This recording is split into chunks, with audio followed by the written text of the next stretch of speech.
Hi, everyone. Welcome to the pre-show. It's a pre-show because we're the only ones here right now. I'm Rick Zanotti, and you are watching Tech Down Over, a special edition today. We are on a Monday, and we're streaming live. So we're going to stream live for the whole show, but we're also recording the show, and the show will later be up on either YouTube and or Vimeo. We'll probably have both up in the near future. Right now, we're still going to YouTube. I think we're going to go back to Vimeo real soon. So YouTube is allowing us to stream right now, so that's great. For about a little over a year, we haven't been streaming. We were streaming on Ustream for a little over a year, and then we stopped because the viewership usually in the shows we do isn't there. They're too busy working or doing other things. So we figured, you know what, let's not do that much more streaming. But YouTube said, hey, you now qualify to stream, so might as well try it again. It was always fun having pre-shows. Well, there's always good content on the pre-show. Today, we have with us some great guests and great co-hosts. Unfortunately, Jeff Blanchard, our normal co-host, my good friend, could not make it today. He is busy working. He's in Australia, and today is a work day for them. Well, it's a work day for us too, but at this particular time, because of their time difference, he's at work and he couldn't get off today. He was off yesterday. I guess they had a long Easter holiday, but he couldn't get off today. So we've got with us from the CameraStore.tv, Chris Niccolls and Jordan Drake. Both of them are going to be on, and we have as co-host today, he'll be in a little bit late though, Benoit from Faymus Media. He's been a guest before. He does a great job of podcasting and camera reviews. In essence, today we've got two of the best camera reviewers in the industry. Or three of the best, because really we've got three people on. But the guys from the Camera Store are great. They have one of the best podcasts around. They're fun, and their podcasts are very good. They really, if you're looking for equipment or a good feed on what you should get, they're really good. And if you live in Calgary, hey, buy from them. They're right there. They've got a nice store, and they also do all the typical production media and everything else. So currently here we are in Southern California. It is about 9 minutes to 6. The show is going to start at 6 o'clock, and in the meantime, I will tap dance. There we go. Somebody's calling. Jordan, you want to pick him up? Okay, Jordan from the Camera Store is coming on right now. There we go. Hey, Jordan. Hey, Rick. Hey, how are you? Good, you? Good. I'm so glad you guys made it. Yeah. Let's see. Worked out well. We just started streaming, too. We were starting to do a little pre-show, make sure. This is the first time we're streaming, actually, in about over a year. Oh. So we're recording and we're streaming, but there you guys are. That's great. This is like what's it called when you do that thing for the first time? Oh, it's your premiere. It's a premiere. Yeah, it's a re-premiere. You get to be on the premiere. It's fun. I'm good at the talking stuff.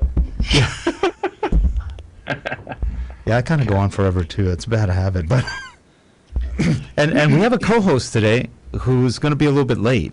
Actually, our normal co-host is Jeff Blanchard. He is unfortunately working it. I was just announcing it that I think this is our shot. Nope, I'm not on any shot right now, or am I? Yes, this is the two shot. Okay, he's fixing this shot so that we both fit okay in it. Right. Jeff Blanchard works. I can just back this up a little if that's going to work. No, I think you're good. He can adjust you here. Jeff, you're supposed to be. And yeah, Jeff's in Australia, and this is their work day. They were a day ahead of us, and he got stuck, so he couldn't get away today. I think he wanted to, but I can't. Yeah, he's got like 3 million days of vacation time, but I can't get him to take one. So. It's that British background. No, I must be on time. I never must miss a day. I call him 00 Blanchard. And so Corey, I think you know him. He said he knows you. He's met you guys before. Corey Benoit from Faymus Media. Oh yeah, totally. Yeah. Okay, yeah. Corey's going to be on as co-host today. He was trying to get here before 6, but he was on the road, and he goes, "Oh man, I'm running late." So he'll be here he'll dial in about 6:30 and join us around that time. Oh, perfect. Yeah, he's out of New York. What did you want to talk about today? Anything you guys want to talk about? Well, one, just kind of get to know you guys a little bit better and people, we always see the reviews, and I've been watching you guys for years. You guys do a great job, and we figured, let's get you guys on the show, and we'll talk a little bit about what you guys do aside from that, because you do the reviews. You guys own the camera store, right? No, Oh, you don't? we're enslaved. Down, We're enslaved by the camera. way down the rungs there. Got it. Okay. We're salespeople there. So, Are you really? Okay. So, Yeah, we no, thought, I was convinced you probably owned it, because I saw some of the podcasts you did back when, said we're sneaking into the camera store, it's late at night, nobody knows. Oh, we Yeah. act like we do. Yeah. That's the Yeah. key. That's the But we key. don't. That's the key. You don't. Okay. We don't want to either. Yeah, ownership has its issues. That's for sure. I know a lot of the camera stores down here, and they've had their issues through this nice, fun economy. Yeah, we've just had a pile closing up in Canada, so. Oh, really? Yeah. Yeah. It's, and Canada's gotten hit too. I know the dollar is back to being much higher than the Canadian, again, the way it was about 30 years ago. Yeah. So I remember we used to have a condo in Vancouver. We got it when my wife and I first got married. We couldn't afford anything here. So we went to Vancouver, actually Victoria. We had friends who had moved up there. They had retired there. And then we went to Vancouver, and I love Vancouver. It's gorgeous. And so we bought a condo there. We couldn't afford anything. So, hey, over there it was sort of cheap at the time. Yeah. And then we sold it right after the Olympics. And we did okay, which is good, because down here we were almost Yeah. tanking. So it was perfect. Nice. It was one of those good sales. But yeah, that's pretty. I love Canada. Canada's just a gorgeous place. Awesome. Want me to grab those? Yes, we have earbuds. Yeah, we were just waiting for a headphone splitter here, so one sec. Yeah. Yeah, we've got the headphone preamp over here. Oh, really? Little Behringer. Okay, I'll see if this is gonna work. I have earbuds. What did we find? She forgot her keys. Oh, good. How is because we don't have a headphone splitter here, how is the sound just through the, are you getting guys much sound good. delay? You guys Does sound sound- good. I'm not hearing any echo. Okay, let's No- just no echo, no feedback? We'll just bail on that then. Aaron, don't worry about it. Yeah, you could get really close and share like one headphone each. It would look really kind of weird, but He Cool. likes wearing headphones. Like big ones, big giant ones. yeah, I don't like those. I'm used to them. The AKGs, those big, huge ones. Yeah, I use the 280s, and yeah, they're The AKGs? no, just Sennheisers. Oh, the Sennheisers. I've got those. I find them a little tight, though. They're good. I think we have some of those. He has a skinny head. Yeah. You can Actually, see. yeah. Right, mine's wide. Yeah. Actually, you guys fit well there. That's not bad. I was kind of wondering how well it would fit on the camera. What are you guys filming with? We had a Q8 we were going to shoot on, and we're just using the built-in camera now. Really? Yeah. That's pretty good. It started flickering. It did terrible stuff. Yeah, Yeah. great. No, that looks actually pretty good. Good. You never know. Are you on a The Mac? sound pretty balanced as well. We've got it running on a little mixer here, but I can't check levels. You know, you've got better sound than most people when they come on, so it's not bad. You're hitting the levels Yeah, fine good. over here. We're using, actually here, let me show you. That's the software that we're using. You can see it over there. That's vMix Yeah. out of Australia. It does a really good job. We used to be on Wirecast. We still have Wirecast, but we've been using vMix now for a little over a year, and it's been good. It's got a pretty easy to use interface, and this is our this one. So that's our back shot. You can just kind of see us Oh, nice. Nice. there. So we'll He's be got headphones on. He's got the headphones on. I've got the little One earbuds. person's taking this seriously. I've got the Shures. Nice. And then here you can see our audio. Are we in the back shot still? Yeah. You can probably Very see nice. the audio stuff here. We should have a shot of our setup here. It's, Yeah, I know. You don't want to see what we have here. Yeah, we got a few books propping the laptop up here. It's Hey, You got a couch. let's see. Let me get my. Do you guys have a rocking horse over there? No.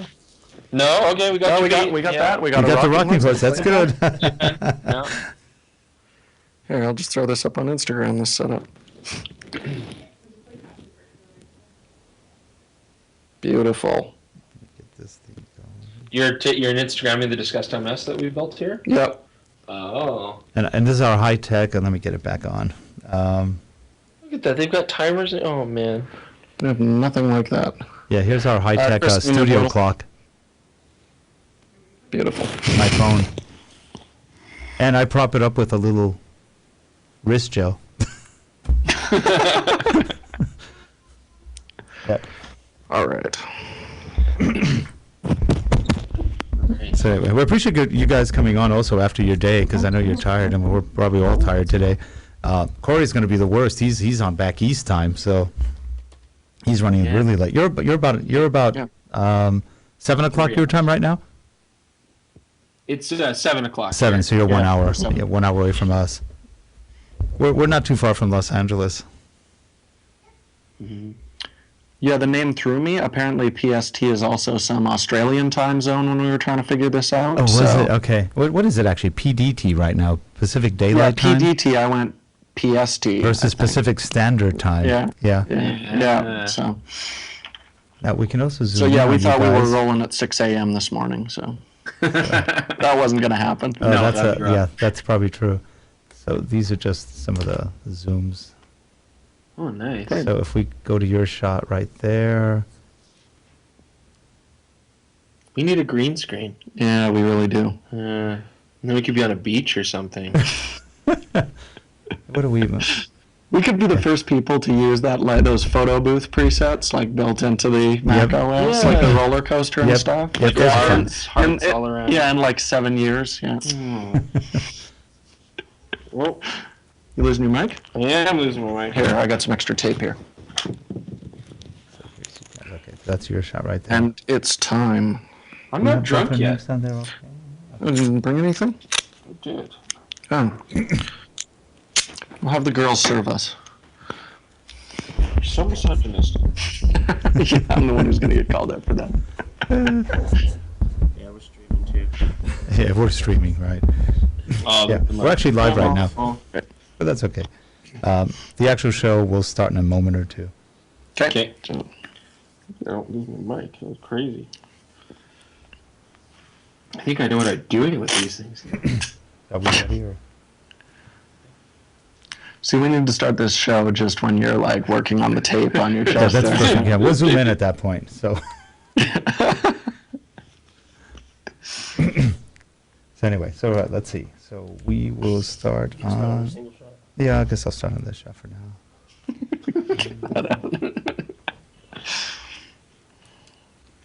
Don't That's judge me, Jordan. All right, here we go.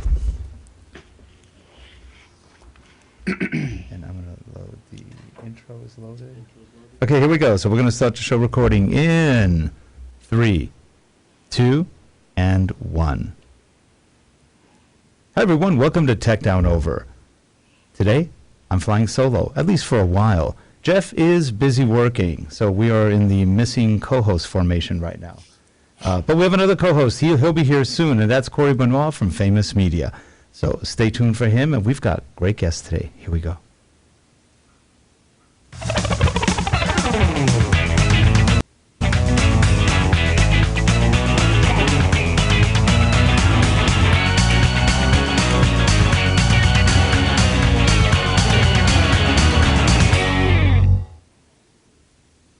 And we're back. And I'm joined today by these famous guys. You all know them. You should know them. If you don't know them, you should know them. Here we go. I know those guys. Yeah. We've got with us Chris Niccolls and Jordan Drake from thecamerastore.tv.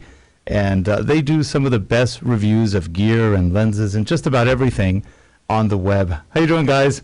Hey, we're doing great. Yeah, doing good. Coming to us from Calgary. I'm going to cough 3 or 4 times throughout this podcast. So I know how that's that my feels. quota. Yep, Yeah. know how that Okay. feels. Otherwise, I'm great. Yeah. So do you guys live in Calgary? We do, yeah. Yeah. You do. I've never been there. It looks like a gorgeous city from all the videos you guys do, especially when you're in the outskirts. My gosh, it's pretty land out there. Yeah, I mean, actually, the key is to get out of Calgary completely, Right. and then it's very beautiful. Yeah. Yeah. In Calgary, it's gray, It's clean. concretey. Yeah, it's clean. Yeah, it's a very It's clean, very clean. a clean, safe city. A clean, Yeah, safe city. exactly. Okay. Yeah, Yeah. It's I think street crime would help our ratings get more people viewing us, but can't find any. Yeah, it's just a bunch of people in a safe, bland location It's quite walking around. frustrating. Oh, that's funny. Yeah. So, how did you guys start in the industry? You guys have been around for a long time. You've been doing reviews for how long has your podcast been on? We're going on 6 years now. 6 years. Yeah, Wow. 6 years for our YouTube show, and I don't know, how did we start? We both kind of we gave up and worked at a camera store because that seemed like a good idea. And when Jordan started, I've been there over 12 years, and then Jordan kind of came and About 9 years ago. about 9 years ago, and then we decided that we were the most talented people in the store, and we should actually do a store too. Yeah. So I don't think we decided. We were asked, hey guys, video's really hot right now. So if you guys could spend about 20 minutes and put together a video store tour for us, that'd be great. And so it's very rushed. You can actually see it on the channel. It's kind Don't of watch hilarious. it. It's terrible. Yeah. Don't watch it. No, Don't look at do it. Don't No. find it. No, don't. But that's how we started, and amazingly, it worked, and it worked really well. And we did a camera review after that because we thought that would make sense. Yeah. And from there, it just snowballed, and we just kept doing it. Yeah, I mean, we were kind of lucky when we did the tour. We started with Chris introducing one section, and then we were like, oh, he's actually like really good, well-spoken, and comfortable on Thank camera, you. which is really hard to find. So yeah, we did a couple camera reviews, and yeah, things just kind of snowballed from there. It used to be like over-the-counter talking about products, then we got out into the world. And then we that's- tried educating people, and they were like, no, we don't want to learn photography. We just want to see the gear. So we went back to doing gear reviews almost full-time, and that's when it really took off. Yeah. That's great. Yeah. Yeah, that's great. How'd you guys get into photography and video? Well, I've been doing video since I was back in high school. That was kind of my big side thing. Made a bunch of short films. After that, just went and like I did a little bit of work on a few smaller crews. And I was looking at going to school for that actually when I started at the store. And then, yeah, just kind of the more you were in that environment, you were like, you know what, you can learn a lot faster just talking to a lot of yourself. people. Oh, that's so Doing true. it yourself, Yeah. but talking to, like, you're talking to pros every single day. Once, and you can stay a lot more on top of it. You know, when you're seeing new stuff all the day, because, I mean, you know, in the last decade how fast photo and video has moved. Yeah. Yeah. If it's your full-time job, it's actually really difficult to stay on top of what's Yeah. new and what's engaging. Where, I mean, honestly, being in a store has huge benefits because we see stuff first, and we sure. have to understand it. Yeah. I Now- started now- with film cameras, just shooting black and white, doing the darkroom thing. And what was great is over the last 13 years, I really got to see the sort of birth and takeover of the consumer digital product. So yeah, it's interesting to see how these cameras have come, and it's interesting to see how it's changed people's photography. And Jordan's right, you get to stay on the front line when you work at a camera store with all the new gears, so it makes sense for what we want to do. Yeah, it is a lot of fun. You get to play with all the toys before anybody else does. Now, Chris. And we get to steal whatever we want from the store and whatever high-end gear, and if we break it, we blame it on customers. So That's it's right. It's always the customers. That's funny. Now, Chris, you're a sex symbol. That's what we've heard. And Thank you. You're the most only of the person who shows are ever because, said that. yeah, no, I know that. Now we have a couple of Asian girls who work with us, and they're always going. They ask this question, so I'm going to ask you. I've been told to ask you. You're part Asian, correct? I'm Cuban. Cuban. No, I'm kidding. Yes, no, That would I'm be kidding. funny. No, I'm half Japanese. Yeah. Oh, half Japanese. Oh, my wife won. She's full Japanese.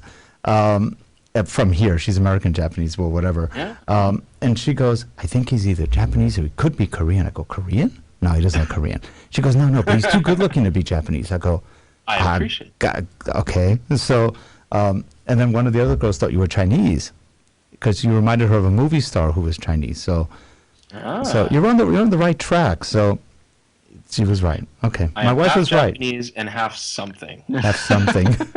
Yeah. We can finally put those pressing questions to Yeah. bed. We can only let so many secrets out right now, Rick. But, Yep. you know, yeah. I'm just floored no one wants to know my ethnicity, honestly. Well, Jordan, Why tell us would what they? is your Which ethnicity? blend of Caucasian or You have any? You're holding a secret British on. and a quarter German and a quarter something. That's just how it works. Yeah, exactly. Yeah, he's like me. I'm. What is it? I was born in Argentina, so that throws everybody off. But came here That's great, yeah. when I was little, Mostly like and German, Hungarian, Northern Italian. So it's a weird mix.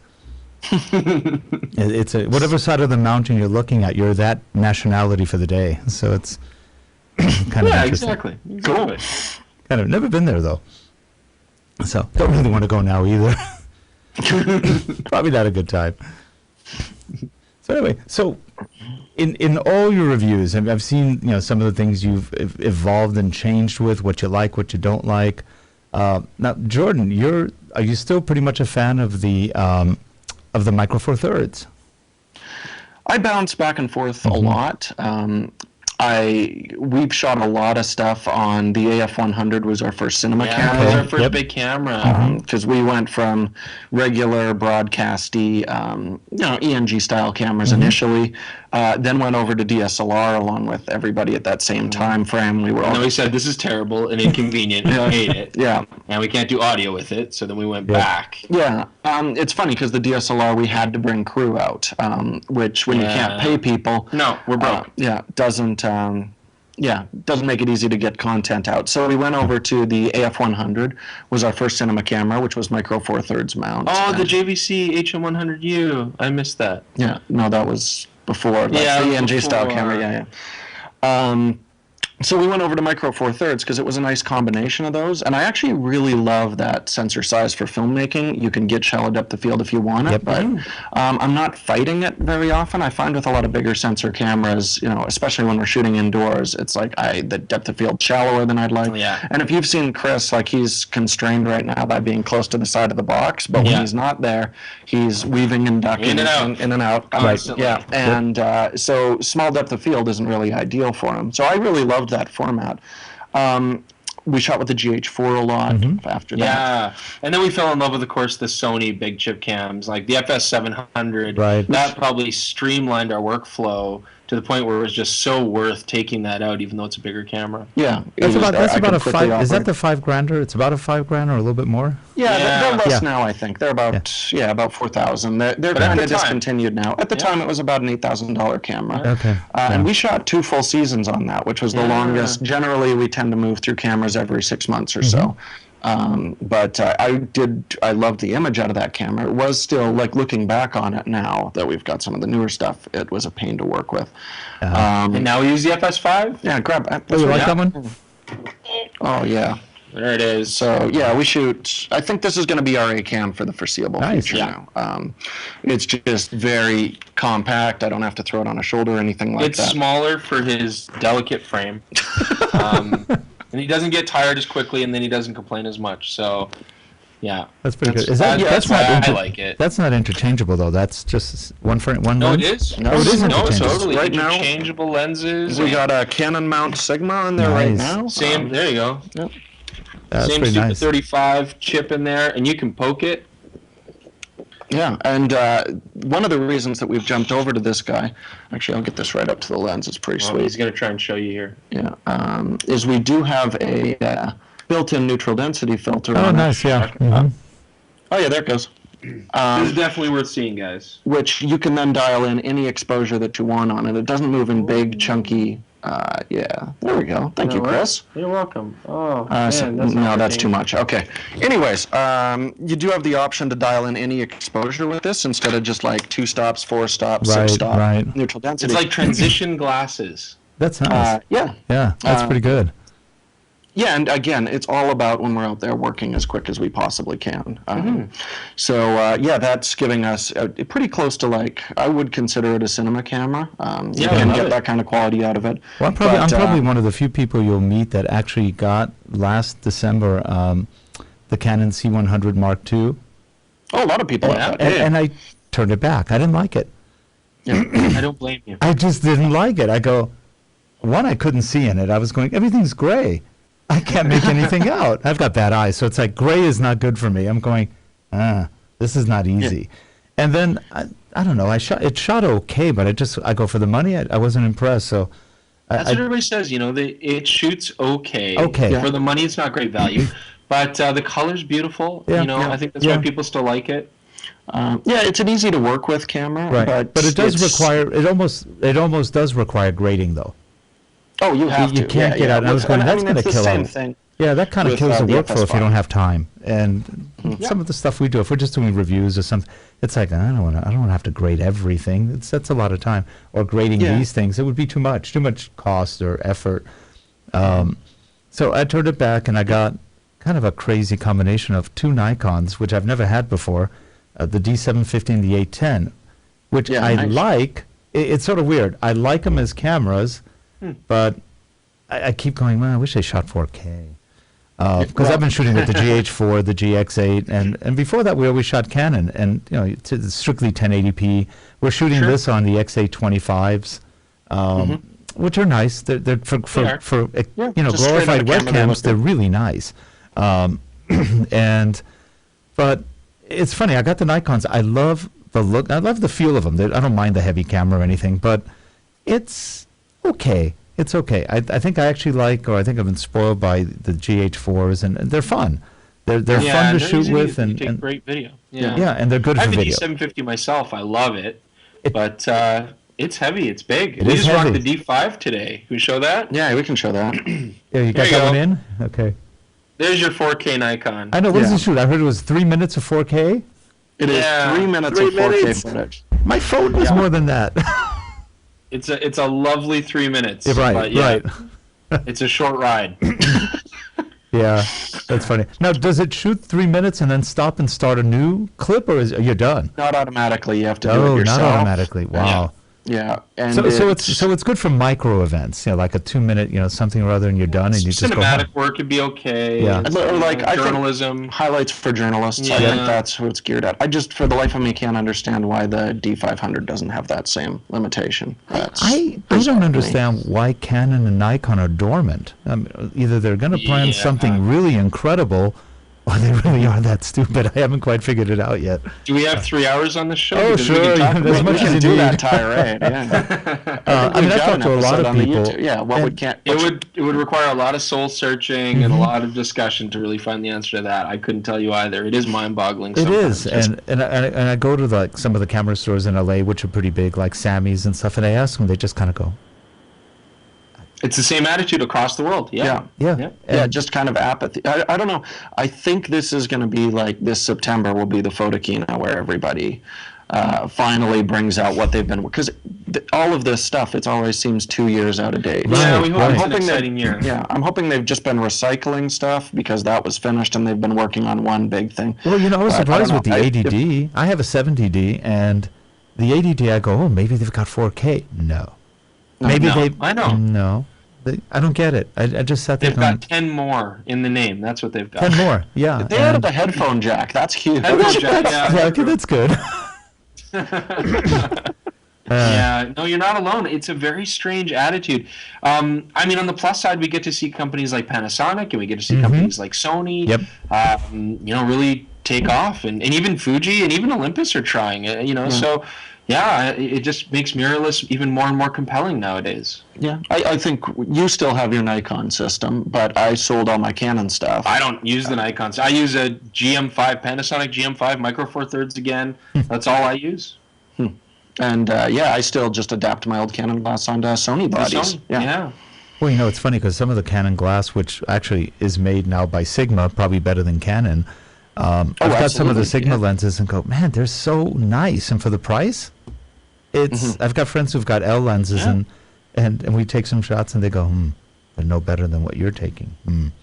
It's funny now. Tamron and Sigma are making excellent lenses, and Canon and Nikon are like, oh, we don't really care, I guess. I don't know. Yeah, today we shot on the Sigma 2435 f2, like full frame lens. Yeah, it's amazing. I've got that one. It's a nice. There's nothing like it. It's a nice lens. It's pretty. Oh, you shot full frame too. Now it's funny because they claim that's only an APS-C lens. But 1835. Yeah, the 1835. Yeah.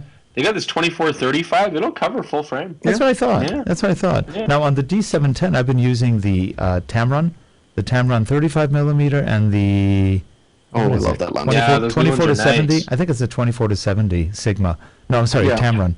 They're nice lenses. I shot in New York and just took some great shots of buildings. I went, man, it is. I've never seen edges so clean.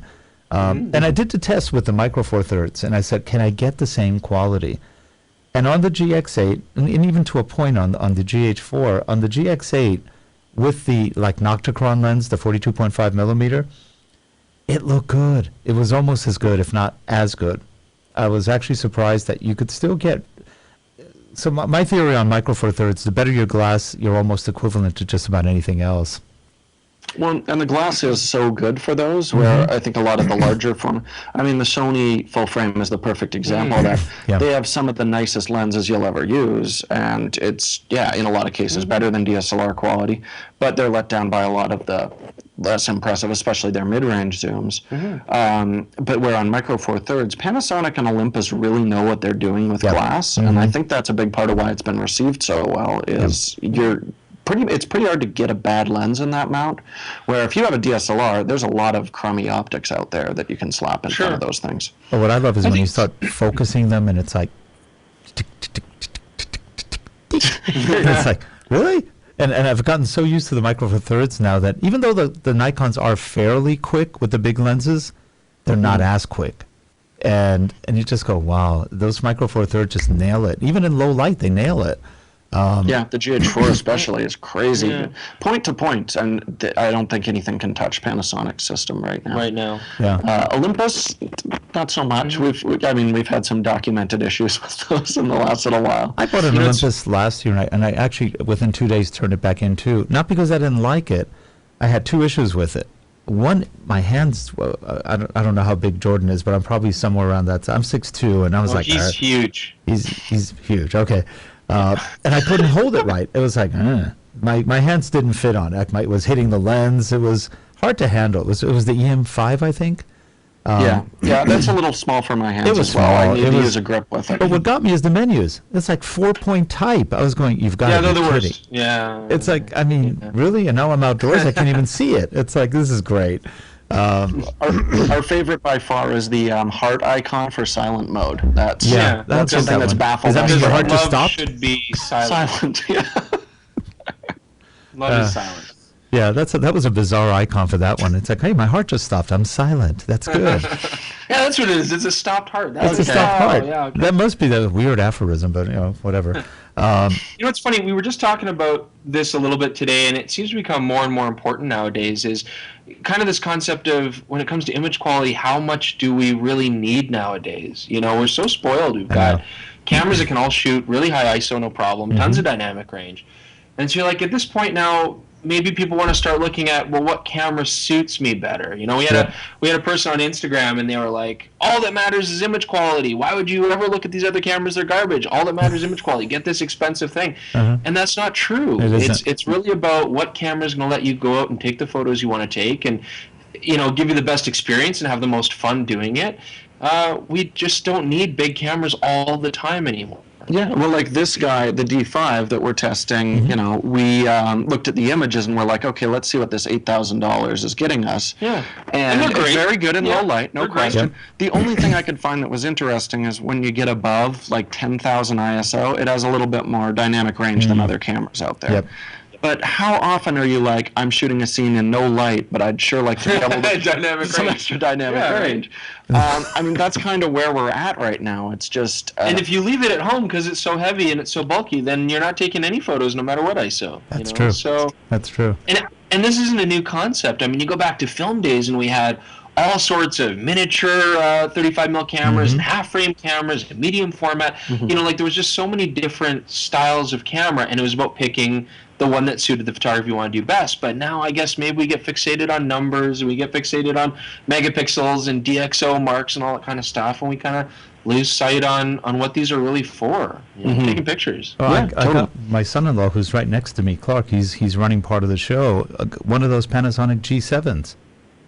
And I can't believe for the money what you get on that camera. He's taking some shots that are just absolutely gorgeous with it. Yeah.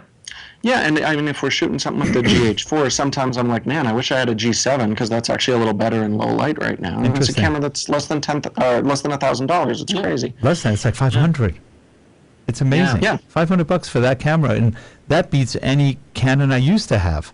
Yeah. So, and I still even have some. Grudgingly, our old school customers, they've got their big SLRs and like no, I mean, out of my cold dead hands, you're never taking this thing. But at the same time, they'll come in and then very quietly, they'll come talk to us. They'll look around the room first, make sure no one's watching, and then they'll be like, okay, I don't know, why don't you just show me that A6000, or why don't you just show me that new Olympus? But don't tell anybody. Just let's keep it between us. Yeah, no, I'm still serious about this. Yeah. Yeah, because they realize, I'm gonna take more photos if I have a small, light, fun camera. Mm-hmm. Well, it's funny, when you guys do the camera reviews, and when you guys play with the cameras, you'd almost think that the manufacturers, like a Sony, they could just combine the features of two of the cameras to make one, and they'd be set, but it's like they leave out one feature that's kind of important in a slightly lesser camera, and you just go, why? Why don't you just make... And you wonder, I mean, Canon and Panasonic have a lot of cameras, and sometimes I wonder, why do you have so many? Why don't you just kind of combine a couple of them? But it's funny. I think it's the companies with a background in electronics started that. The Sony, Panasonic were really kind of famous for that. And then in the last few years, Canon and Nikon have been like, wait a second, we can release the exact same camera with something slightly different and charge an extra $75 for it. Where the only downside being that you're left with names like ADD. Yeah. ADD, yes. That's the only downside, because you made so many cameras. But, yeah. Yeah, it is definitely annoying, and I think we're going to start to see things get streamlined a lot with mirrorless, just because there's been everybody's trying to rush something. It's like 3 months, we've developed a new autofocus system, we have to get it out now. But we've already got a flagship camera. Okay, then put it on the lowest camera on the line. So it's this weird mishmash of features we're seeing, and I think as this stuff matures a little bit, then we're going to start to see these product lines maybe make a little bit more sense. Or well, maybe they'll just keep pumping them out. Who knows? guys have heard of the Adobe Max show, right? The big Adobe show for Photoshop and everything else. Yeah. They gave out last year over, I think they had about 1,500 attendees. 1,500 Fuji X-T1 cameras. To every attendee. Everybody got one. Wow. And mind you, it was the older model because they had just discontinued it for the newer. But, that's not a bad camera for the price. And that's I think it was like $700-800 camera at the time, but close to $1,000. And that was literally almost the price of entrance into the show. And you go, wow, that's an interesting gift to give people. Sure, but it gets people using the system. Does. Yeah, it does. I mean, I think they're realizing at this point, there's so many photographers who are like, well, I'm not going to invest in a mirrorless system until Canon or Nikon jump into it. Yeah. Waiting a long time. Exactly. So Canon has what is the they're M3? just like, we have to get this into people's hands, because once they start using them, they're going to tell their friends, they're going to tell their families, and that's when it's going to start to snowball. Yeah, I think Canon has the M3 mirrorless right now that I think 5 people may have purchased. I'm not quite sure. The reviews have not been good on it. I know 5 people who purchased it and then 4 who returned it. And I actually like that camera. It looks cute. I didn't mind it. Yeah. It's still terrible value for the dollar, but I mean, it was okay. They just said it didn't shoot good video. The big problem is they said video was bad on it. At least some of the reviews I've seen. They go, if you like Moray, it's really good. Yeah. So I just, now in this age where all the companies can get feedback on social media, and it's easier to get people's opinions, I think people just want a company to listen to them and say, like, this is what I like, this is what I desire, and then do it. And Fuji's done a great job of that. Yeah, and I think Fuji kind of hit a wall recently because they've been so good to their fans. They've found their niche, these street photographers, people who like the vintage stuff. Yeah. And they've put out a bunch of products that really appealed to them. I do think they kind of missed the boat a little bit on they've ignored everyone but that niche, and now they're kind of struggling to come back. You see them like, no, wait, we can put good video in this, or we'll bring out some long, fast lenses for people who are doing wildlife sports, things like that. Now they're starting to try and fill those gaps in the line a little bit. And I'm hugely excited for Fuji taking video seriously, because the color too did push it pretty far. The color we got out of it, like, I didn't grade that video, and I think it's one of our best looking videos if you don't mind blown out skies. If they took video seriously with that color profile, then, I mean, you mentioned not wanting to work with log files. I work with them right now because I want that good picture, the dynamic range. But Fuji takes that seriously. I could see just shooting and throwing it online, the image looks that good straight out of camera. That's salacious. I can't believe you said that. I know. It'll be on Fuji Rumors tomorrow. Be good. Yeah. They're nice. They're nice. They're ergonomically pretty nice. Menus aren't bad. I don't quite get why everybody hates the Sony menus so much. Oh, They're not great, but they're not as bad as Olympus, for example. At least I thought Olympus was worse. Oh, okay, Olympus was less readable. But the Sony menu seems like a variation of the Canon menu. I mean, Canon's pretty clean. Their menus are easy. It doesn't seem that bad. I mean, the nice thing about Sony's is they've kind of set up their cameras. You don't have to go in the menu that much. Right. Honestly, we kind of crap on the menus because partly, they're not great, but they're not the worst. I agree. But it's hard to find bad things about the cameras. So, when something does happen, you're like, okay, well, the menu's not great, Yeah. I'm going to completely disagree with that. I know you are. So the problem with the Sony menus is if you are shooting hybrid stills and video, which the Sony seem kind of laid out to do, they make it impossible to quickly juggle those settings from one to the other. So, if I want to switch from stills to video, I have to go into the menu to the display button, change my picture profile from log back to a standard profile, then go into the shooting menu to go change my audio. And then you don't take photos. And then the headphone menu. I do. I take pictures of my kid, and then I go out to shoot, and I'm like, oh, now I've just lost 2 minutes. So I can roll. Very easily you buy 2 cameras, Jordan, obviously. I'm sorry, guys. Yeah. How often do you guys find yourself shooting on cell phones? Instagram, like the ATS stuff. Right. I very rarely use my phone for stills. For video, almost never. I use a Sony phone, and it has a great menu. Yeah. Different divisions. Yeah, Android. It's great. Yeah. No, I mean, I'm trying to. It's funny because it was so bad for so long that I shied away from using my cell phone. And now every time I take a picture with, an iPhone 6, I'm like, oh, that actually looks pretty good. I don't have to do much with it. Which I know is what everyone's been saying for 3-4 years now. Yeah. But I'm still, I'm a control freak. So. I mean, the phone is the ultimate example of what we just talked about, where having the right tool for the right job, or at least having a tool with you. You see a photograph and you have your phone. You get the shot. Yeah. Yep. The A6000 is my. Sorry about that. Corey's logging in. Can you hear me? Hey, Corey, how you doing? Hey, not too bad. Can you hear me? Yeah, I can hear you fine. Awesome. Get you in over here. Oh, you know what? You just took their line out. Hold on. We need to call them back. Hold on. Let's call them back. Let me call you back, too. Okay, cool. It'll be easy. Sorry. Okay. How did that happen? No, but we had to answer, didn't we? Oh. All right, so we're still live, and we just lost our Skype, which happens with Skype. Actually, because we have...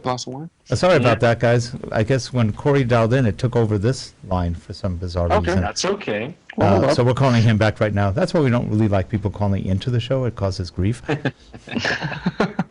Yeah, it's that control freak thing you were talking about.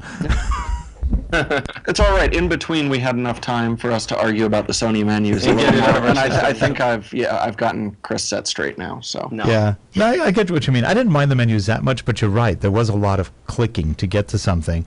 I think even the Panasonic has quite a bit of clicking. To me, the Panasonic could be a little bit better, but it's okay.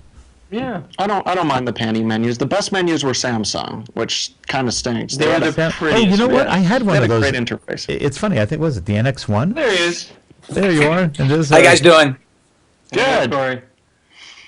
So we've been talking about menu systems and how good Sony is. Oh no, not at all. Here we go. There we go. Actually, if we're going to get technical, Sony got the worst menu besides Canon. C300 was probably the worst menu I've ever seen. I don't know. The C100 was pretty bad. The truth of the fact is nobody can agree on what a bad menu is. Yeah. Except we all hate Olympus. Rico. Yeah, and Rico. Okay. I don't know. I'll tell you what a good menu is. Red. The Red Dragon's got an amazing menu. Yeah, it's super simple. It is. But then you have to use their batteries and their drives and their cables, and then you're like, oh, wait a minute. You know, when I had that... It got pricey. Actually, a lot of people call me crazy because I film most of my channel stuff on the Red, which is can be difficult, but trying to film a YouTube channel on a DSLR is pain in the ass. The biggest. I would never attempt to film on DSLR. I did it for a few months, and I was like, nope, we're going to go back to something a little bit more proper. So I went over to Blackmagic, which Blackmagic's actually pretty good for filming in the street, run and gun, SDI in and out. Yeah. And Yeah. it's decent. It's pretty good. Mm-hmm. So, Yeah. but I actually find myself filming on the A7S actually once in a while too. So the A7S has actually been my go-to camera for pretty much almost everything run and gun, especially low light. Menu sucks, but You get used to it. quality. Yeah. It's compact and it's easy to attach stuff to it, and it works great. Yeah, and we've gone back and forth on that a lot because my favorite, we shot with the FS7 for about a year. Now we're shooting with the FS5. But if we are shooting a busier street or anything like that, I'm still going to go back to either the GH4 or the A7S2 just so we don't have people, either staring at us in the background while we're shooting or walking in to ask what's going on. Yeah, and like, stuff well, like you guys that. from the news? Yeah. Yeah. Oh. Done with that. Well, And one who's of my still favorite excited about shows. the news? Well, Yeah. one of my favorites was when Chris was at the Calgary. What was it? The Stampede or the Oh, yeah. And you go, let me see if this GX8 really does make you look less obvious. And you walk around like, it was good. It was good. I remember Jordan and Chris were actually doing a review in New York City. I actually just was doing a review myself and saw they did the A7S too. And I remember actually I believe I emailed Chris and said that next time you're in New York, we should definitely get together and do something. We're in New York and put soon. something together. Yeah, we'll be in New York in the summer, so we'll do July. something. Yeah, we got to do something like big. It'll be great. Like I can pull out my cameras and we can get all geeky on it and stuff. Yeah, Bring sounds some cool good. stuff. We'll come up with magical stuff for both channels, really. You know, it's funny, shooting the A7S2 for that review at night, it was a fantastic experience. It was perfect for night shooting in New York. It was just great. It was small, compact, amazing low light, and I actually really had a good time. Yeah, and we, again, had next to no attention while we were out there. No? Yeah, any security guards that did come and harass us did it very nicely. And I attribute that completely to the Sony A7S Mark II. Yeah. The police are actually very open to it. I don't know if you guys have seen anything on my channel, but I actually did the T5i review, and a police officer actually had come up to me and asked me if the camera was good because he wanted to buy a camera for his wife. And I'm standing in the middle of the street, which I do a lot in my reviews. And if you'll see, I almost get hit by a car. And people will comment about that, but I remember an officer coming up to me and saying, "Hey, be careful in the street." He actually kind of stood there with me for like 15 minutes and never had a problem. And it's pretty cool. New York City's got a real relaxed feel. Like when I shot my review in Miami, I did the Nikon 50mm review, and that was pretty crazy because the police down there are not as friendly as they are in Manhattan. Manhattan's pretty much, if you're not, hurting anybody or beating anybody up or have, drinking and driving going on or texting while driving, you're pretty much free to do what you want within reason. It's very lenient when it comes to this kind of stuff, especially media. To the guards at the Lincoln Center. Those guys are super nice. Yeah. Yep, they are. They actually, it's surprisingly, because I was there one time, and they said, "Hey, just step back about a few more inches, and then we can't say nothing to you." I was like, "All right, I can step back a foot." No problem. That was actually when I was doing the Blackmagic Cinema Camera review, which is really fun. Believe it or not, Cinema Camera is actually one of my favorite cameras of all time. So Really? it's a 3-pound camera that, maybe 4-pound camera that's pretty good in low light, much better dynamic range than a DSLR. Menu system is 100% as easy as it gets, and pretty darn reliable too, and comes with Resolve. So what more could you ask for $1,900?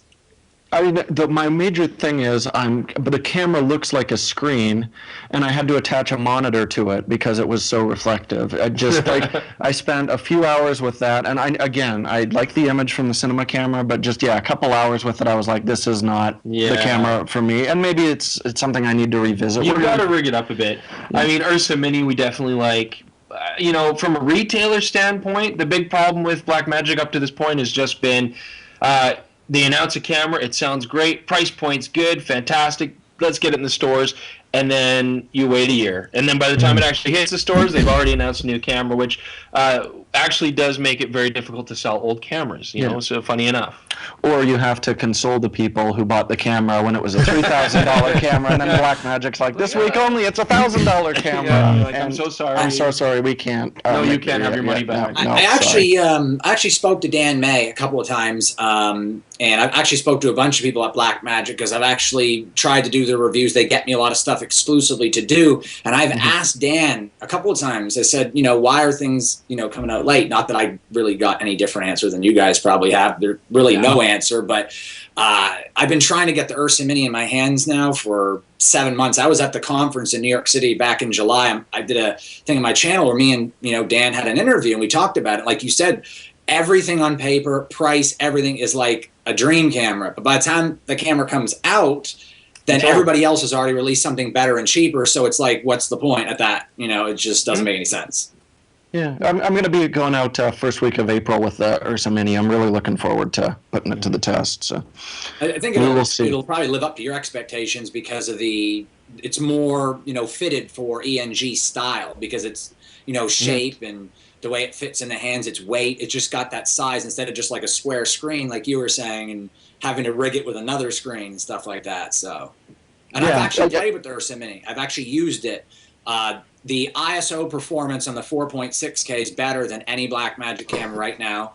It's probably on the same lines as the cinema camera, but even better. I was shooting at 1600 with no noise at all, and the native ASA is actually 400 for the 4.6 sensor, and the screen isn't as reflective, anywhere near as reflective as the cinema camera. So it's a really nice screen. It doesn't weigh too much. It's got the extended handle, and the low light when I was testing it last summer was absolutely fantastic for the fact that it's actually a film camera and not a DSLR. It was really, really nice, and to be honest, it's probably better than the DSLRs that were out. Like the 5D Mark II is actually worse in low light, it seemed, than the Ursa Mini. So it's actually step forward. You look at film, you're looking at almost 5K film being better in low light than DSLRs were 4 or 5 years ago. So it's a pretty big step.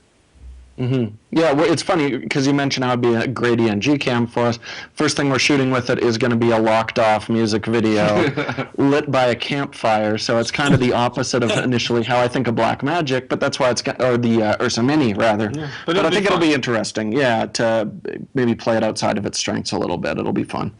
You guys should take it out to the same spot that Chris did the review on the D800E, and I'll never forget that review because I actually was getting ready to film a review on the D800E myself, and that's what actually brought me to his channels. I wanted to look to see on YouTube who had done a D800E review, and he was doing a review. I believe you were out there with him. I think you were filming on the FS700, I think, and he had some guy with that'd be F100 actually, or the Pentax 645D he had, and Chris was showing how the D800E was just as good in every way and sometimes seemed to be sharper, and I watched that review and the scenery was really good, and that's where I actually had subbed myself to your guys' channel because I found that you guys were much different than other channels out there. So I was doing my own channel, but it's kind of weird. I'm doing my own channel, but I actually subbed to your channel as well. It was really cool. Of course. It was a good we've subbed to your channel. That's how things go. Yeah. So it was definitely a great review, and then I watched one of the other good reviews you did. I can't remember, Chris, was the one where you had a camera. You were comparing like a DSLR with a 70 to 200 or something compared to a camera with a built-in lens. I'm not sure if it was a Samsung or an Olympus. We had an SLR with the Sigma 300 to 800 versus a bridge camera with like a 12 times zoom. Yeah, that was a fun one. Yeah, that's actually our second most popular video.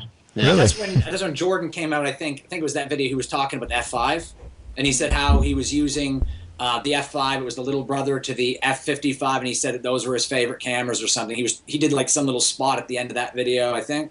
Or is it the other video? I can't remember, but it was really funny. But once we started putting Jordan on the end of the videos, then people are like, "Oh, we like Jordan, no more Chris." So they've stopped. Now we've got Jordan, I can't get my like guys on camera right now. Refuse. Oh, yeah. Before I could have just hid behind everything. Yeah. So. I wish they would do something at the end of my videos instead of just leaving it all up to me. But they don't like me nitpicking because I'm really nitpicky about video. So I have a videographer coming in, they think I'm just a photographer. They don't realize that I've been doing video as long or longer. I've been doing this since '98. So I was like 16 years old when I started doing this, and so I started back in the day and had those old Sony, before the HX2000 replaced it, those old DV cams that Sony had in the VHS 8mm tape and the mini VHS. I was shooting and all that stuff, so it was pretty cool. So now I'm like really video savvy. So I'm doing a review, and I'll tell my guy, "Hey, stand right here. I really like the lighting here." And they're like, "Why do you have to like nitpick the video?" And I don't know. I'm getting creative. Kind of get creative on the video and whatnot. I just reject his suggestions outright, and that's worked really well for us as a partnership. Yeah. Yep. Yeah, I'm not bitter. it can be. I try not to overstep the video guy. Like, create your own image here, but I would like to get at least one shot like this if possible. So, All the most beautiful he scenes doesn't ride you in out our too much, videos, does he? those are mine. He doesn't ride you out too much, does he, Jordan? Telling you, hey, Chris, stand right there, stand here, don't move, don't move. Does he like that with you or no? I can't control him. No, yeah, he'll tell me to do something, and then I'll usually swear, and then we do it. Yeah, it works. There's about like a 40% compromise, so I just really choose my battles with Chris, and I can kind of tell when he's hungry I'm not going to win and things like that. So at a certain point, it becomes more a game of strategy to get these things done. Mm-hmm. I've had some tough times where I did a review where I put a glide cam on one of my guys, and the strap for the glide cam snapped off, and it was starting to rain. You could probably actually see it in one of my videos. It's the D810 review I did. The review was great except for the the Titanic sinking with the camera going like this. It was just real bad for like 10 minutes because the strap broke. And even though the cinema camera is not very heavy, neither is the production camera, when you put a sled and weight and a camera and a microphone on a vest, if a strap breaks, your back is not feeling too hot after 10 minutes. So he was getting ready to keel over and die. We had to stop at some point. Once we got that segment done, we had to give him like a 20-minute break because his back was killing him. So that we've had some pretty good technical difficulties with that kind of stuff. Then it just downpoured after that. I was actually in the rain for the review, so good times. Jordan doesn't get 20-minute breaks. No. Oh, damn, no breaks for Jordan, huh? No, he's tough. Yeah, he's very tough. Yeah, the Ronin has made me a better man, definitely. Upper body strength, for sure. I just walk around like this now. That's my passive pose. Yeah.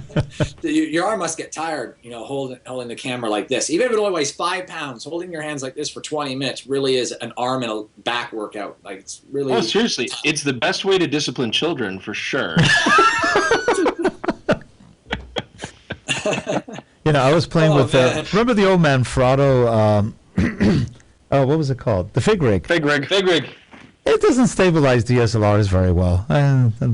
No, but you look really awesome if you hang it out of a car at high speed. That's true. Skateboarding. Yeah. That's what it was designed for. A tiny bit of credibility. Tiny bit. I tried it the other day on the Nikon. I was like, no. The best part of the Fig Rig is the little clamps that come with it. Yeah. Those fit on all of the new rail systems. It's great. Yeah. Yeah, so if you have any of those laying around, just send them to us. Yeah, they go right on a Ronin. It's wonderful. It's perfect. Yep. Yeah. For stabilization, a lot of guys are talking about the DJI Ronin, but trying to get a red on that thing and balancing it can be done. They make stuff for it, but I can't see myself arms out like this holding 15 pounds for like 20 minutes. Yeah, that's a little heavy. We've done it. My arms fall off at some point. So we just got the Ronin M. Haven't really set it up yet. It's on a table waiting to be set up, but it's beautiful. It looks nice. It looks like it's pretty easy to use. Perfect for like I wouldn't go any bigger than probably a Nikon. Even a D810 might be almost too heavy for it. D750 probably with one lens, like a Sigma lens. Okay, looks good for the Panasonics. Really easy for those. Even the Sonys. Have you guys used the glide cam for the red? I got a glide cam vest and arm with the vest and arm. Yep. The sled. Yeah, we had the glide cam. It was really hard to get that thing weighted down, and that's when we were using the Canon XHA1s, which were not very good, but oh well. Well, see, glide cam underrated it. Their HD 2000 arm is rated at 20 pounds, and the sled's rated at 20 pounds, which is their 4000, I think is the HD 4000 sled. What I've done is I just bought an extra set of weights from Tom over at GlideCam, I called him, and I got extended screws and put double the weights and then put the red on it. And I extended it as far as it could go. And basically, you hold your glide cam out, and if you drop the bottom end, it takes 2.5 to 3 seconds to come completely down, and then you're balanced. You want to have a good movement left and right. So in reality, it's rated at 20 pounds, but hopefully Tom doesn't get mad that I'm saying this, but their HD 2000 glide cam series is actually a lot stronger than they advertise it to be. I don't want people to go out there and watch this and be like, put a 40-pound RELX on there and it break and then their camera's broke, because I don't recommend that at all. But if you're only going over by 5 pounds, it'll definitely hold it, because my rig is right at the 22-pound mark, and I shoot weddings and film all the time. It's been going strong for a year or so, and it's balanced. The vest, everything is great. Like the Red just moves smooth. The Red is not even really that big of a camera for it being a cinema camera, Right. and being the staple in Hollywood. It's probably the smallest film camera ever made. Now, it's interesting because if you look at DSLRs, they're not that easy to stabilize compared to a camcorder, which is, you almost don't even need stabilization. 9 out of 10 times, it's pretty easy to just shoot with it if you know how to shoot. Well, why do you think the DSLRs, short of the lens replacements, have taken off so much? It was the first way to get a cheap big sensor, and a lot of, I mean, there's such a culture in, it's very different from photography. People find something that works and they don't change. Like people don't relearn new gear and stuff nearly as quickly in the video world, in my experience. Yeah. So we'll still see, I mean, we were just at a show the other day and we saw someone walking around with a Canon Rebel on a Red Rock rig with a matte box, and it's just like, oh my god, I haven't seen one of those guys in like 7 years. It's amazing. It was quaint. It was like small Massachusetts town quaint. It was like a bicycle with a big front wheel. It was so wonderful to see. But I think it's people don't switch, and I mean, of course, there's going to be photojournalists and stuff who have their DSLRs and they need to grab the odd snippet of video, and it makes sense for that. But that we see it all the time. People who are just shooting video walking around with DSLRs is still baffling to me. A mirrorless camera just seems like a much better design tool if you don't want to step up to a proper cinema camera. It's funny how that industry just kind of exploded and then imploded almost as quickly. Like, it's strange. Do you guys find in the store that you're selling as many camcorders as you are DSLRs now? I'm sorry, Rick. I'm not sure what a camcorder is. Is that I haven't? Is that like a? It's like a museum. You hold your hand different. It's like not that. It's like that. Right. Yeah. No, we're gonna just completely. I mean, consumer camcorders, we're getting out of that market completely. Totally. And then there's just this giant rift where there's nothing, and then you hit about the $5,000 mark. For like a C102 and up, and then that people are interested again. Otherwise, it's just Panasonic and Sony mirrorless cameras. Point and shoot rich cameras do such good job, and phones do such good job. The camcorders kind of. Now Panasonic just came out with that new, what is it, WX something or other, 991, I think. It's a camcorder, $1,000. It looks pretty nice, 4K. Yeah. Seems, but I was wondering, that's kind of an odd. I have the HCX 1000 that came out. I didn't like it that much. It's okay. We have it's not one of my favorite camcorders. Story, but. Yeah, but we always liked, the 900, the 920, those are all solid cameras. It's just we're not finding the consumers are really looking for that anymore. You can do very similar with even smaller, or it just makes mirrorless make even more sense. Yeah, like someone will come in looking for an AX100, Sony's little $2,000 like high-end camcorder, consumer camcorder. It's their top of the line on that. And then you'll look at an RX10 too in the showcase, which is less money. Shoots super slow motion, has a way better viewfinder, better interface. It has log recording. It has built-in neutral density filter. Like, it's a camcorder replacement. We should probably go back to doing the reviews on camcorders. People would think it's like retro and vintage. They probably would. What's this depth of field? This massive depth of field? I've never seen this before. This is amazing. We should probably do that again. Power zooms. Well, we're bringing out the old XL2 for our upcoming retro camera. I had one of those. That was fun. An XL2 and the GL series. I had the XL2 and the GL2s. We shot with GL2s for years. Those were classics. And the XL2 was fun today. And see, it's an oversaturated market, and I teach these in my workshops. The problem with the market is that people run out, and all they see in their mind is resolution. What they don't understand is that there's much more to a camera in any form, whether it's photo or video, than resolution. I would take 1080p with 15 stops of dynamic range over 8K with 11 stops. It doesn't make any sense to choose 11 over 15 stops regardless of the resolution.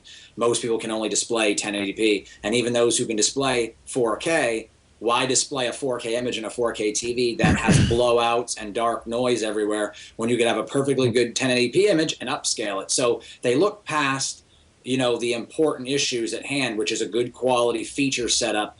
Does it fit your hands? Is it balanced? Accessibility, being able to record audio, to be able to run and gun, dynamic range, memory card options, and the key thing, reliability. Does it drop frames?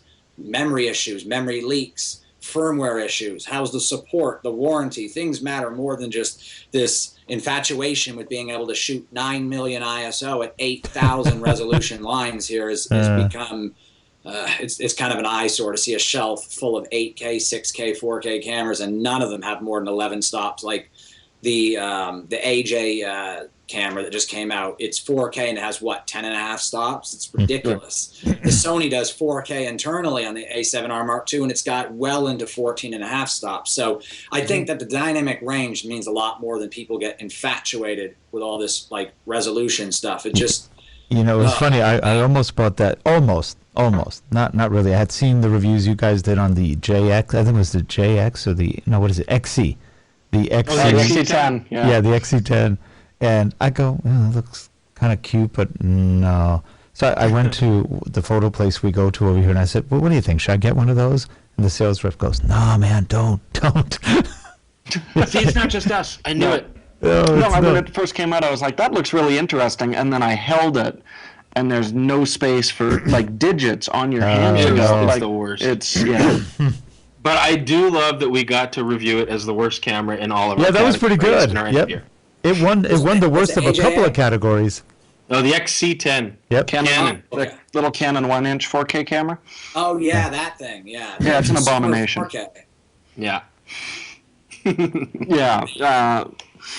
All you have to do to sell something to hobbyists or amateurs is just put 4K and high ISO, and whatever you put on there after that doesn't really seem to matter.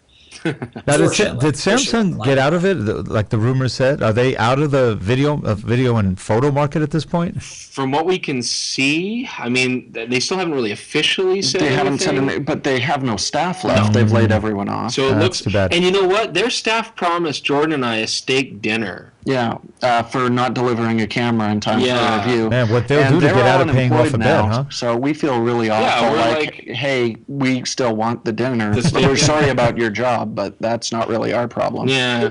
Who were we referencing about? I missed Samsung. You said it, I couldn't hear it. Oh, it was Samsung. The NX1. I think it was the NX1 back Samsung. Then. I missed that when you guys first started talking about it because it was cutting in and out. Okay, cool. I actually bought one of those NX1s. It was nice. It was actually a nice camera, but it wasn't 4K. And right around that same time, I think it was the GH4 that had come out with 4K, and I turned it back in. I just sent it back to B&H and bought the GH4 and was pretty happy with it. But it was a nice camera for the price. It wasn't bad. It was a great photo camera. Yeah. A lot of missteps on the video side. I think Chris and I do have such a fixation on hybrid stuff performing well because we do need good stills and video on the stuff that we use. But it was a great photo camera. It was just a few missteps on video. And it's a shame they were like, we're going to try it all with one camera, no support any other aspect in the system. Yeah. And when it failed, they were just like, let's get out of this one. It was a really great first step. If they'd stuck with it, and if they had started out not making their cameras so expensive, they first hit the market, they were good features, but they were so expensive compared to NEX 6s and stuff that nobody could afford them or want to buy them. We only sold them when they cleared them out for huge discounts. Yeah. Yeah, I'm also pretty excited to see what Pentax is going to deliver on that new camera. The K1 DSLR. We get one soon. We're looking very forward to that for photography, much like the Samsung NX1. I think Pentax has given up on us on the video, the hybrid market, but it's going to be a beautiful still camera, I'm sure. I still think they make the best designed DSLRs in the world. And the biggest rumors around are what's the GH5 going to be?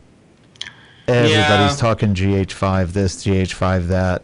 I mean, the GH4 did such a good job. So did the GH2. I don't know. I mean, we're going to have to wait, I think. I'm just hoping for better internal. My theory, they're going to put the GX8 sensor in it because it's 20 megapixel. They'll probably go to that. I don't think they'll go up to 24. I don't know if they can. But I don't think there's a chip out there for that. If they kept the exact same body, same battery, and then just, give us maybe some high-speed 4K. Yep. I'd like one little feature, just one, 2-card slot. Just That'd be amazing. Yeah. that would be, Two-card if slot. nothing else, leave it the same and give me 2-card slot. I'm happy. And I think Honestly, key is going to be a better audio unit for sure. Yeah, Hey, have you seen that audio But- unit? It used to cost $17.99. Now you can get it for like $400. Yeah. Yeah, and still it sits. Yeah, it really. It seems that Panasonic had owned the mirrorless, camera market with the GH2. The GH3 was really good. The GH4 was fantastic. Probably one of the best 4K run and gun cameras ever. It's just so quick and it just works flawlessly most of the time. But it seems that Sony has pushed them up against the wall, so to speak, here with the A7S, A7S Mark II, and of course the A7R Mark II. But it's also more than double the price. And see, the GH4 actually is cheaper, which is, obviously better in most circumstances. However, the Sonys have better dynamic range, much better in low light. The menus suck, but they have more lens options because I can put a Canon lens on it. I can put my Nikon to Canon adapter on the Canon, or I can use Sony's E mount or their Alpha mount. So I can pretty much use any lens ever made on the Sony A7R Mark II or A7S Mark II. In fact, when I shoot weddings, I have one that's got a Sony lens and the other one's got a Canon. I swap Nikon lenses on it all the time. So, but you could sort of do that. It's really hard for Panasonic to compete with that. Photo-wise, GH4 is probably a better camera than the A7S. I don't know about the A7R Mark II. That's probably the most sickest, nastiest, in a good way, mirrorless photo camera I've ever used. The autofocusing capabilities of the A7R Mark II are just so superior to mirrorless in general, from my experience. And good luck getting 4K and 40 megapixels with that good a low light. It's almost untouchable. It's like in a world of its own. So that's what I think Panasonic is waiting off on. They're trying to hit back with something that actually matters, that's relevant. And I don't think at this point they have anything relevant. Not that I don't like them. It's just it's going to take them time to figure this out. Well, that's why Sony has more money than any company in the world, really, and they own pretty much 90% of the chips in the world are made by Sony or made by somebody who Sony's invested into. So, most Nikon sensors are made by Sony. So that's really what it comes down to. And I think that Sony's really, really hammered Panasonic into the corner here, where they're trying to find their way out. I could be wrong, but I just feel that the A series is really hammered at home with mirrorless. So we'll see. I don't know. That's my opinion on it. What's going on? Yeah, I do definitely feel like in terms of dynamic range, the Sonys have some legs up, but I still use the GH4 all the time. So it does, and I have access to everything. So because the battery life is amazing, the menus are good, handling's fantastic, and again, those are very important. And I love Vlog. Vlog color is wonderful. And I'll wrestle with Sony, especially S-Log 2. And honestly, I'm not a color grader. There's a lot of crummy looking Camera Store TV episodes where I've been fighting that S-Log 2. Vlog, I did they gave us the file. I had one episode up there and I was like, hey, this looks pretty damn good already. So the GH4 is, the camera when I just need to grab it. I know it's going to work and I know that the results are going to be, it's not great in low light. It's not super high dynamic range, but they're consistently good. The Sonys are the flaky things that can do amazing things. And ergonomically, I don't think I've ever held a camera that feels as good as the GH4. Of anything I've held. It just feels almost perfect. It does feel pretty good. I like how it feels. The only that bothers me about the GH4 is that the Vlog they promised actually isn't the Vlog from their upper tier cameras. I was actually doing a color grading course with some people, and we were trying to figure that out. But it seems on the color gamut, when you look at the scale, it seems like all they did was shift everything up in the grays and in the mid-tones, which I could be wrong, but it just doesn't seem like it holds up like true Vlog. It holds up well, but just not the same.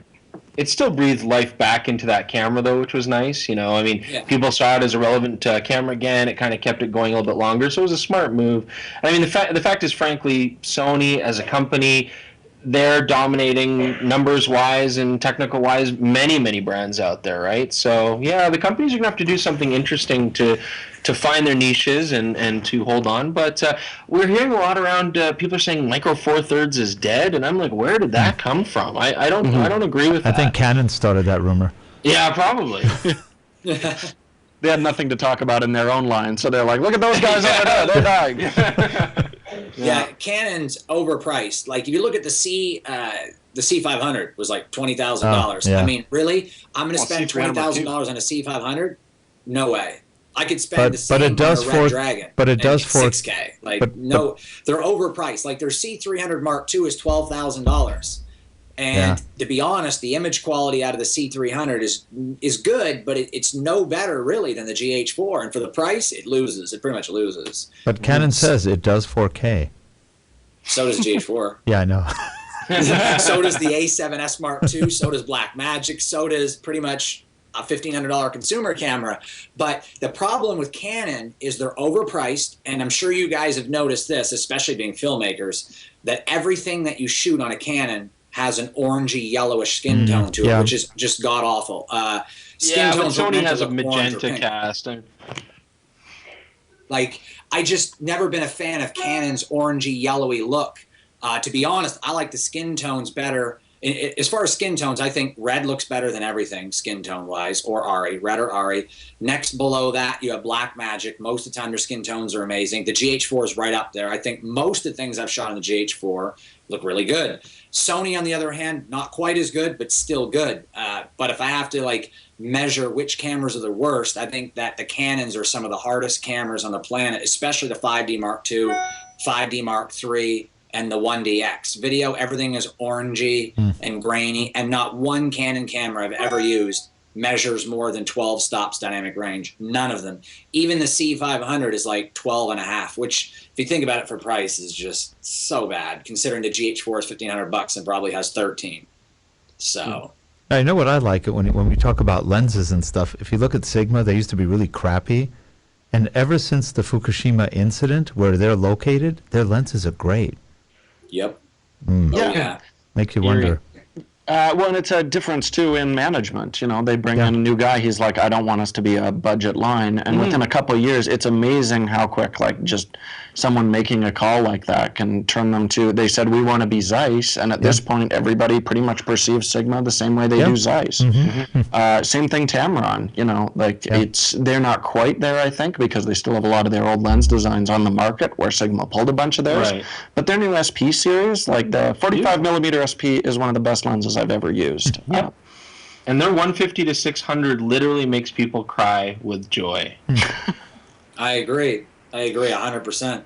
Sigma, when I first did my review on the 18 to 35, it is just as sharp at 1.8 as any Nikon lens is at 2.8. It's just amazing to shoot that lens on a red, because then I get full frame focal length on the Super 35 film sensor. And I just received the 50mm 1.4 because I'm actually going to be doing my pick of the month next week. I'm going to be in Orlando doing that review.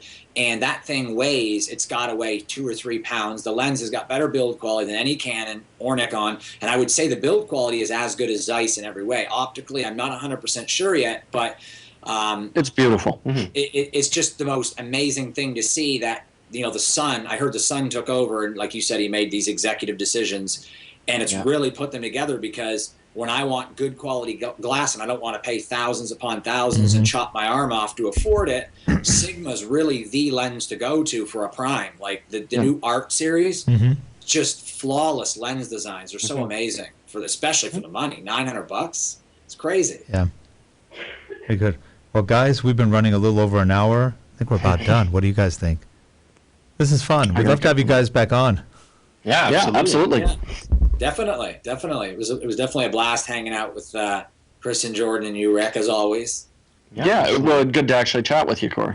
Yeah, same here. July. I was trying to get with Chris about the New York review, and now we actually got, found out we're going to be doing a show together. I said, that's great, because, I noticed you guys were here last time, and once someone comes to New York, they come back again. So I'm sure that we can definitely, work something out. I'm actually Canadian myself. I'm from TO, so that's where I started. Yeah. You guys know the Canadian lingo, what TO is, right? I'm sure you guys know. Of course. We got it, yeah. So, born and raised and lived there until I was 17 years old, and then moved to the States due to, military. And then I moved to New York and been doing my thing down here. So, my fellow Canadians. Although I don't say A anymore. Kind of Nobody boring. does. No Canadian says A anymore. No, not really. Most of them don't. It may be more of an East Coast thing too, because I don't really hear too many people on the West Coast saying it. I have friends that live out in Vancouver, and I don't ever really hear it. So it must be like an East Coast Canadian thing, like French kind of. Well, blame the French. That's the Toronto attitude. Yeah. Right. Yeah, definitely. Toronto's good for reviews. I'm thinking about doing a review in Toronto either this summer or next summer. Just come up there and just, do something. Maybe we could all meet up there and just do some like epic review in Toronto or something. Yeah, we shall see. You guys aren't afraid to go to Toronto, right? A little bit.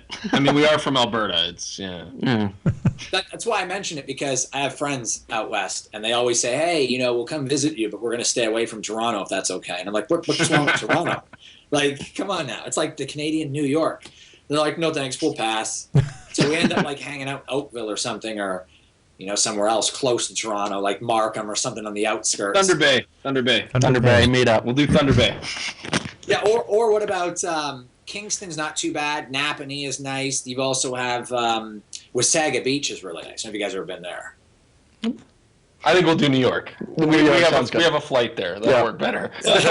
I'm just messing with you guys. But definitely hit me up, and whatever you guys want to do. If you guys want to plan it, that's fine. Certainly Pick will. whatever you guys want to review, or if you want some input with me and help, I can get gear if you guys need me to pull something. I actually have an affiliate sponsorship with B&H. I'm working with them directly. So if there's something you guys can't get or need, I'll do my best to get it for you, so that you guys, can review it and we can do something with it. So just let me know what you guys need, and I'll do my best. Sounds good. And Rick, thank you for having us on the show. Oh, thank you very much for coming on. It was fun. Thanks, Rick. And Corey, until next time. And if you guys are watching on YouTube, please subscribe, give us your feedback, let us know what you think. We'll see you guys next time. Thanks, everyone. Bye-bye. Thanks.